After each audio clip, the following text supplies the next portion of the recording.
On the special edition of Inside Kansas Politics, Kansas is at a crossroads. A lot of the hemp industry has went downhill. What comes next as state and federal leaders crack down on THC and what it could mean for the future of hemp in Kansas? And hundreds of millions of dollars in tax incentives to draw in pro sports teams are raising questions about accountability and who ultimately pays the price. I think a lot of Kansans just feel like they are being hung out to dry. How it could impact Kansas's economy as lawmakers try to navigate budget setbacks. Plus, education funding is a top issue for Kansas lawmakers. But where that money goes and how much could be up for debate. This is Kansas in Focus. Thanks for joining us. I'm Rebecca Chung. We're diving into some of the biggest issues facing Kansas lawmakers this year. First, as Washington weighs rescheduling marijuana, Kansas farmers and industry advocates say the state is nowhere near ready for what comes next. This comes as the hemp industry, once thought to be the new cash crop, could be on the verge of collapse in Kansas. I spoke with a farmer who warns without a plan, the state could miss out again, this time to neighboring states already preparing for a legal cannabis market. That does smell pretty good. For Alan Ratliff, this land tells a story he wishes state lawmakers could see. A story of hope that's now turned to uncertainty. A lot of the hemp industry has went downhill. When hemp became legal in Kansas, excitement surged. More than 200 Kansas farmers signed up to grow hemp in 2019. That number dropped to just 41 in 2023. Tell me a little bit about how the hemp landscape has changed since you got into the industry. Well, what's happened with the hemp industry is a lot of big corporations have came into the picture and actually took over and made it a lot harder for the smaller farmers to actually try to grow the plant itself and make a profit off of it. Part of that decline was also driven by less demand for CBD oil. It forced farmers to pivot to focusing on hemp for things like fiber, used for rope and clothing. But farmers like Ratliff say there's another issue holding Kansas back.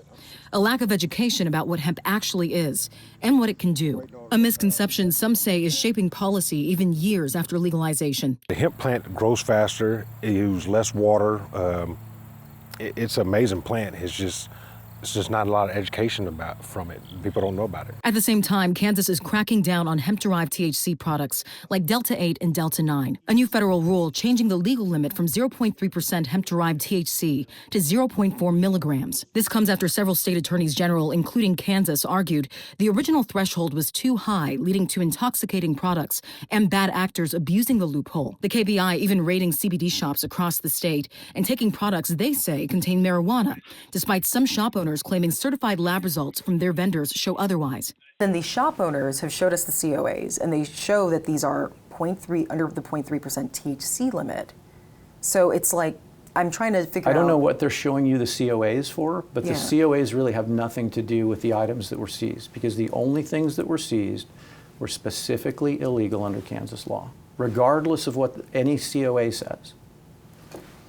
If you have marijuana, assume for the sake of discussion there's a COA on it. Yeah. Okay, that doesn't matter. It's marijuana. It's illegal under the law. So you're saying these products, even if the COA says it's 0.3% THC, may contain marijuana in it? Is that what you're? The 0.3% has no place in this discussion. Because it is marijuana, is what you're saying. That is correct. The recent enforcement sweeps and bans have created what retailers call chaos, and advocates say creates more confusion around hemp and can hurt farmers, further clouding an already fragile market. Right now, Kansas is surrounded by states with either medical or recreational marijuana. Groups like the Kansas Cannabis Coalition say the state risks getting left behind. Kansas having no decriminalization, no pathway for medical cannabis or adult use, it has resulted in a lot of heartache and also exported economic development. We've sent billions to Missouri and other states because people are purchasing these products. We know they're in high demand. And reclassifying or rescheduling cannabis at the federal level will force the state to do something if they don't want to see further consequences. And back on the farm, the stakes are real. For growers trying to navigate a shifting hemp landscape, federal rescheduling could invite new opportunities. We could actually get some of the medicines to the people that can't afford, and retirees and veterans and stuff like that that can't afford to either go out of town and get it. That's where most people are going now, and bringing it back to states, which is illegal. As moves to reschedule take place in D.C. and the hemp market shrinks, growers say they may have to watch these opportunities slip past them if the state stands still. Reporting from the Kansas State Capitol, I'm Rebecca Chung. Meanwhile, the fight continues over THC products in Kansas. The so-called hemp ban at the federal level is putting CBD shop owners on edge. Some even telling me that they're worried it could lead to the downfall of the industry.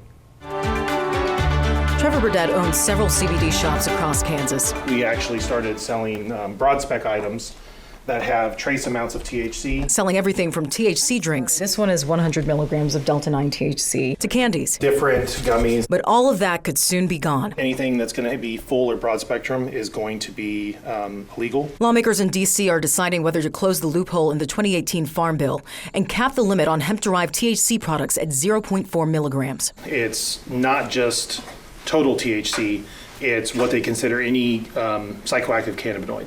So right now, the big ones everyone's looking at is Delta-8, Delta-9, Delta-10. THCA is a big one that people are selling nowadays. That would essentially whittle his store down to selling just the products left on this wall. These are made with CBD isolate, which is going to be the only thing that we'd actually be able to use to manufacture any of our products. Confusion over THC products in Kansas started back in August. The KBI cracking down on THC-infused drinks sold in stores. Even though some of them contain 100 milligrams of THC, it's still well below the current legal limit of 0.3%.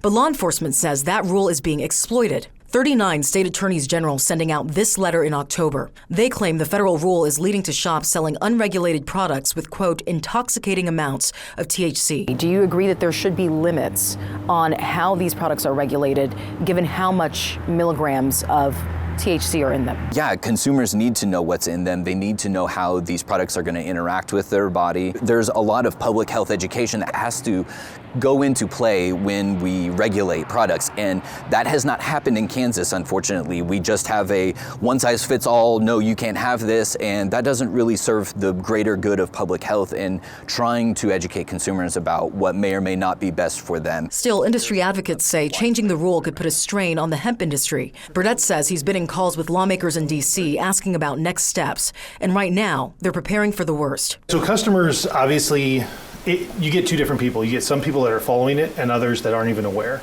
So we're trying to inform as many people as possible so we can try to get maybe some extra, emails or letters to legislators to try to push back on it. The bill in D.C. to cap the limit at 0.4 milligrams THC has a 1-year grace period before it's enforced to give people some time to get ready for the new restrictions. After the break, taxes are top of mind for Kansas lawmakers, with rising prices putting a strain on families. Some lawmakers are butting heads over how to bring relief to people across the state.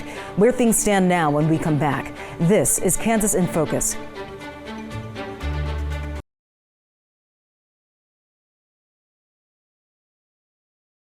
Welcome back to Kansas in Focus. We all know two things in life are certain: death and taxes. Historically, and looking ahead to the gubernatorial election, taxes will no doubt be a top priority for all candidates. Our Rob Hughes talks to 4 local political experts about what you need to know before heading to the ballot box. Experts predict more of the same before we get to next November. The impetus is going to come from lawmakers. They're going to push what they think Kansas families and businesses need. Laura Kelly is likely going to veto, and then lawmakers are going to override it. That's what happened for the last 7 years, and I expect it to happen in the 8th. It's important to really look under the hood when it comes to gubernatorial candidates' views on taxes. When I think about tax policy, it's really important that we try to make things simple. Not too much happened this last legislative session regarding taxes. I still do hear a lot of conversation about property taxes, and that was a big debate last session, but ultimately came up with relatively very little done. So that could be another topic that lawmakers want to bring up again before campaign season really heats off. Multiple gubernatorial candidates the Capitol Bureau team has interviewed cite property taxes as high on their priority list. Last year, the push to make tax simple into a single rate was so heavily favored. Despite Laura Kelly saying that she would veto it and vetoing it, lawmakers were able to override her because it was clear to see that moving down to a tax code that was a single rate or simple and less complicated and less loopholes could be beneficial for everybody involved.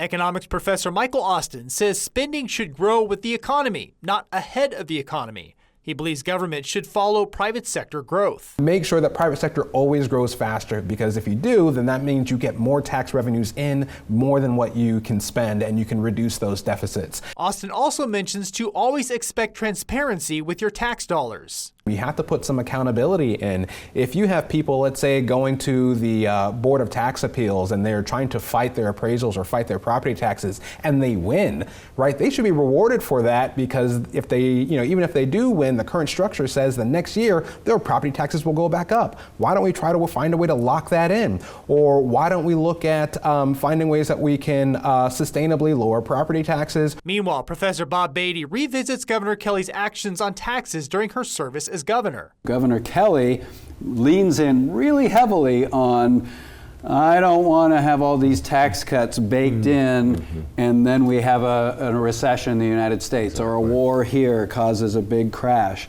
So she wants to just take it quite slow, and then that's where she hits up with opposition from the legislature, which is usually just very much enjoys cutting taxes. Hey, we got all this extra money. What are we doing with it? Let's give it back. Time will tell if the next governor uses the same playbook as Governor Kelly. Water in the well is no longer there. It's kind of dry. So if you're going to go back and try and do any sort of property tax relief, it's not going to be A, impactful, and B, if you try and take money or cut property taxes at the state level anymore, guess what? You've got to go grab income tax, sales tax, and replace it, because that goes towards the schools. Another question to ask candidates is if and how they would reform the appraisal system. It's not messing with mill rates and levies, but it is assuring that the counties that do the appraisals are doing them in a fair, reasonable way, that the system is up to date. And if candidates will approach taxes the way Governor Kelly has. She's been very, I would say, austere in her budget, but it just shows there hasn't been enough cuts in spending. There hasn't been, there's been too much cuts in general. Governor Kelly says tax cuts are based on ongoing revenue projections, not on a current budget surplus. That's one-time money, and you don't cut taxes because you've got a large surplus. You look for other ways to invest that surplus. Like I offered a few years ago to give a $250 or $500 rebate to Kansans. Legislature turned me down on that one, but it would have been one-time money in recognition that we had a large ending balance.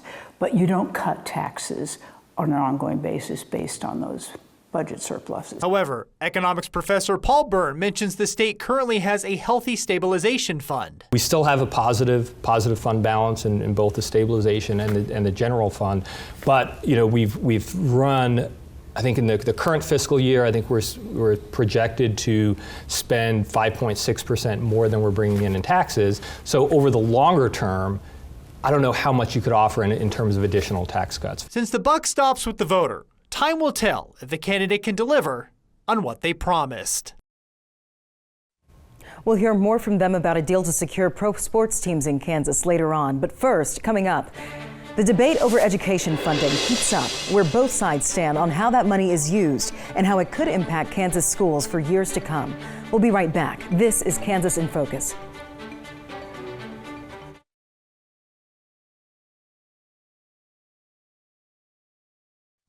Welcome back. Education funding is always a big topic of discussion for Kansas lawmakers. They've been working during the off-season to address the biggest concerns facing Kansas schools. Our Capitol Bureau reporter Braden Day has been tracking it all at the State House and has the inside scoop on where discussions stand. Heading into the 2026 session, the legislature has one main priority when it comes to education spending, and it's going to be a big job, coming up with a new education funding formula. The Education Funding Task Force. Since the end of the 2025 session, they've met a total of 5 times and have spent a total of 10 days inside the State House. They're working to draft a new education funding formula. This is a really important issue, school funding, and I want to make sure that we give it the attention that it's due. Our current school finance formula is going to expire on July 1st of 2027. So what could change about the current funding formula? What issues are lawmakers finding that needs to be improved? I've spent a lot of time reaching out to educators, superintendents across the state. They're pretty concerned about the special ed funding. In Olathe last year, $37 million had to be transferred from the general fund just to cover the cost of special education. These are not sustainable numbers here. And it's a direct result of an issue the state has had for many years now. For 15 consecutive years, special education has been underfunded in Kansas. 92% of unused education funds are supposed to go towards special ed costs every year, but in recent years, the state has been funding it at only about 70%. One local superintendent says it's taking away jobs and other valuable programs. We provide special ed services regardless of the funding that we get, and so we have to make some difficult decisions sometimes. Sometimes we have to make cuts in staffing and cuts in programs as well. However, Republicans believe the state should be more careful with their spending. In addition to special education funding, lawmakers discussed at-risk funding as well as career and technical education funding. They've consistently expressed that the legislature should find ways to fund these programs responsibly. There's some skepticism that we're double paying in multiple ways and multiple programs, in addition to what we're already investing in the K-12 basic state aid. We really want to understand if we're double paying, triple paying, and just ensuring that the taxpayers are getting the best value. But all in all, lawmakers have made it clear they are committed to working together for the sake of Kansas students. I think at the end of the day, we all care about our kids, and this is serious work, and we're all taking it very seriously. If we can focus on the kids and this investment and our futures in Kansas, then I think we'll all come out winners.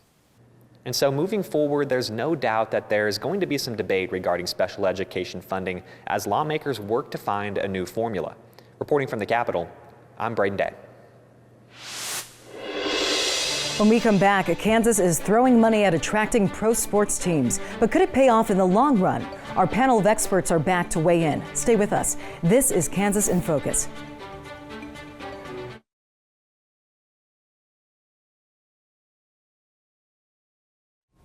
When it comes to attracting pro sports teams, Kansas is all in. The state placed their bets to draw the Chiefs or Royals. But could Star Bonds strike out? Rob Hughes does a deep dive on what taxpayers need to know. Fortunately, it looks like the state or the Royals, however you want to look at it, struck out as far as getting the Royals across the state line to Kansas. But we do have a lot to talk about with the Chiefs. I think the whole world knows. They saw the announcement. The Chiefs are coming over to Kansas. Now we got to figure out how to pay for this thing, right? We're paying for it with Star Bonds. And gentlemen, I want to talk about what a Star Bond is and why it matters to Kansas taxpayers, specifically in this deal. So Paul, I want to talk to you about Star Bonds. Is this a good move for taxpayers? Is this good for the state? So the basic structure of Star Bonds, how it's kind of marketed out to people, is that it only captures revenue that's new revenue that we wouldn't have had other than this move. So if you think about a movement like the Chiefs, there's going to be a lot of spending that comes over. People are going to be spending money at restaurants when they go to the Chiefs games and spending money at hotels. So that's going to generate a lot of tax revenue, a lot of legit economic activity. And the notion behind Star Bonds is that they're just going to capture that additional revenue. And that's what we're going to use to pay off that $2.8 billion that they're talking about in terms of building the stadium and the rest of the facilities. The tricky part about Star Bonds is that they're actually structured just to capture any growth in the sales tax base wherever you draw the district. So if the district includes something like a retail store that's already generating $20 million in say, sales tax revenue, the state gets to keep that $20 million. But just with inflation, you're going to have growth over 10 years, 20 years, 30 years. That $20 million is going to grow to $25 million, $30 million. Even though it's being driven just by inflation, well, then that's going to end up being diverted. And that money, which would have gone to the state, ends up going to pay off those bonds. So it actually does, if that occurs, that does have an impact on the state's budget. So the big issue is, are you just drawing the Star Bond around the stadium and the immediate vicinity, or are you going to have that really big map that they showed when they made their announcement, which is obviously going to capture a lot of businesses where the state will still collect that original tax revenue, But all that tax revenue that's just coming from inflation, that's going to get diverted in order to pay those bonds. Michael, you're familiar with a lot of the press saying this is one of the most lopsided, if not the most lopsided deal in stadium history, because at first, like Paul said, we thought it was just going to be, say, the Legends area. Now it's all of Wyandotte County, and then the practice facility and a big chunk of Olathe, Johnson County. What are your thoughts on this? Well, I think Professor Byrne makes a great point when he talks about inflation, being captured within the Star Bond District. When you make the district so large, as you said, all of Wyandotte County, roughly half of Johnson County, then naturally that means you're going to capture some spending that might be completely unrelated to the entertainment district. Not only that, it could be spending that just naturally grows with inflation. And I guess the issue I have with that is that it creates a type of opportunity cost or trade-off. The smaller the district you create of a star bond, the more likely that you'll capture spending that might be directly tied to that stadium. But the risk, of course, is that you make it less likely to pay off the bond. Well, the reverse is true. If you expand that district, now you are more likely to pay off that bond, but then you're capturing revenues that might have nothing to do with that stadium, or it might just be natural economic growth or inflation. And so it's really between a rock and a hard place with this type of financing mechanism. Now, what about the qualitative factors, though? The pride, the joy, the quality of life, having the Chiefs in the state of Kansas. Perhaps you can't measure that, but is there any economic impact in that regard? I think it's true. It definitely has an impact, but what is it worth? Is it worth a 1% in reduction in school spending, or tax cuts that Republicans want? Are they not going to be able to get that because of the impact? So how much is it worth to you? And a lot of that joy you feel, remember, it's relative to cheering for them when they were in Missouri, right? Where a lot of people still get a lot of excitement when Missouri was paying for their stadium. Mm-hmm. That's a great point. Ask any Joe or Jane off the street, how much would you pay, right, in order to have the Chiefs in Kansas? And someone might say $50, someone might say $100, you might even have someone saying $1,000. But while that might be a personal cost that they are willing to pay, it has to be measured with, well, what is the actual cost of, let's say, building that stadium? And here in Kansas, we're hearing talks that it's about $2.8 billion. Mm-hmm. So just having one person saying it's okay if I pay $50, that doesn't quite cover it. You need almost a lot of people, I guess $2.8 billion, and where is that going to come from in order to make that solvent? I don't quite know. But you can't put a price on that. No, just kidding. Now in Missouri, of course, the voters had a choice. Here, Kansas did not get a vote in this. Taxpayers did not get a vote in this. So as we know, there have been star bond districts that have failed. As you know, what happens if perhaps the star bond district does not generate the revenue they were hoping to pay off those bonds within a certain length of time? What happens then? Well, I think that goes back to our initial conversation. When you think about bondholders, they want to make sure that that bond is good. And so they're not going to have the discussions that, let's say, politicians or let's say we are having in terms of how big that star bond district will be. They're going to want it to maximize the possibility that that star bond will be paid off, which is probably why we saw that map have such a large, wide economic net. Because a bondholder will only buy knowing that taxpayers are going to ultimately fund this public financing mechanism. Very interesting. Now, Missouri Governor Mike Kehoe is saying, well, wait, it's not over until the moving trucks are packed, right? Is there a chance, maybe a minute, small chance, this deal could somehow fall through? Because we seem to be learning more about it every week. Some we like, some perhaps we don't like. I'm sure that's possible. They have said that certain aspects of the deal are not finalized yet. I haven't looked at all the provisions, so I can't say with certainty, though I would allow that there probably should be a provision or two that could allow that. But at the same time, there was an interview I saw, I believe it was on KCMO Talk Radio, where one of the analysts said that, we're not really moving forward unless those bonds are going to be backed by something. And if it's a public bond, they have to have dedicated revenues for it, which brings back the conversation of where is that sales tax going to come from? From how potentially billions of tax dollars could impact the future of professional sports and education funding to new regulations for hemp and THC, the decisions made by lawmakers reach far beyond Topeka. They impact families, farmers, classrooms, and communities across Kansas. We'll continue to follow what's next, asking tough questions and breaking down what that means for you. Thanks for joining us for Kansas in Focus. I'm Rebecca Chung. We'll see you next time.